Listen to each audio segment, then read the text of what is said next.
Hello बच्चों, आज हम 6th क्लास की पोएम करेंगे द काइट। काइट मीन्स पतंग। पतंग बच्चों आप सभी ने उड़ाई होगी और कुछ बच्चे तो उड़ाते भी होंगे। सभी को पतंग उड़ाना पसंद आता है, लेकिन सभी से उड़ती नहीं है। तो बहुत सारे लोग ऐसे जो पतंग उड़ा सकते हैं। तो आज इसी पतंग के बारे में हम पोएम पढ़ेंगे द काइट। तो आइए शुरू करते हैं poem the kite. How bright on the blue is a kite when it's new. New means नया, ब्राइट मीन्स चमकीला, ब्लू मीन्स नीला, और यहाँ ब्लू से मतलब नीले आसमान से हैं।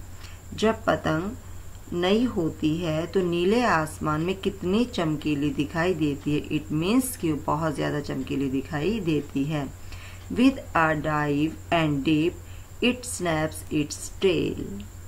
स्नैप्स मीन्स होता है फड़फड़ाना, टेल मीन्स पूंछ, डाइव मीन्स गोता लगाना, डिप मीन्स झुकना।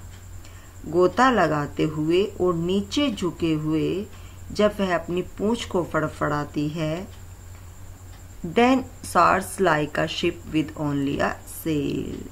शिप होता है पानी का जहाज, और soars मीन्स होता है ऊपर उठता हुआ।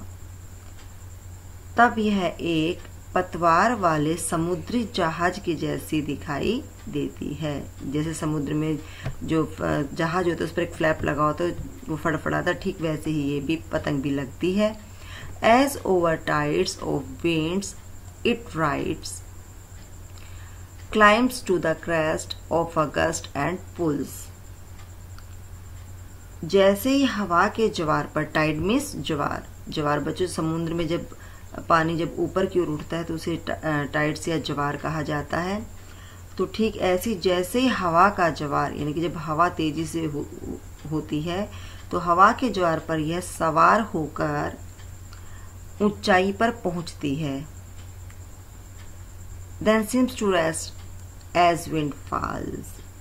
और जब झटके लगते हैं, जब और हवा रुक जाती है, तब यह भी आराम करती हुई दिखाई पड़ती है, जान पड़ती है।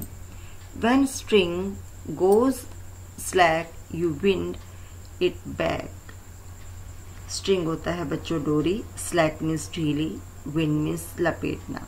When string goes slack you wind it back। जब रस्सी ढीली पड़ जाती, मीन्स जब उसका जो मांझा या डोरी होती है जब वो ढीली पड़ जाती है तो इसे हम वापस समेट लेते हैं। And run until a new breeze blows।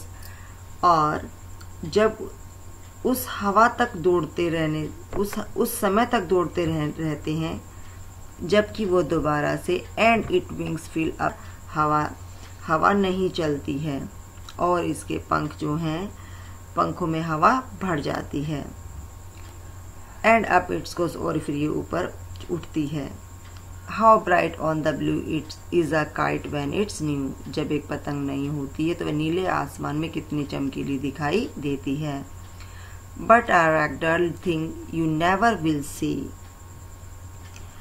लेकिन इतनी बेकार चीज, रैगड होता है बद्धी, बेकार, लेकिन इतनी बेकार चीज जो है आपने कभी नहीं, यू नेवर विल सी, आपने कभी नहीं देखी होगी। When it flap on a string in the top of tree.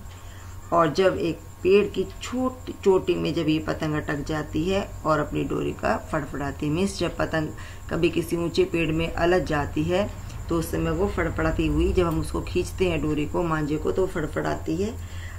तो इस तरह की चीज़ आपने कर, और जब इस तरह से पतंग फंसती है तो वो किसी भी बच्चे को अच्छी नहीं लगती, तो इसलिए इसे भद्दा कहा गया है। तो बच्चों आई होप आपको ये जो पोएम है काइट बहुत अच्छी लगी होगी, क्योंकि पतंग के बारे में तो आप सभी को मज़ा भी आता है इसके बारे में बात करने में और इसको उड़ाने में भी। तो बच्चों ये थी हैरी बेन की poem the kite. Thank you.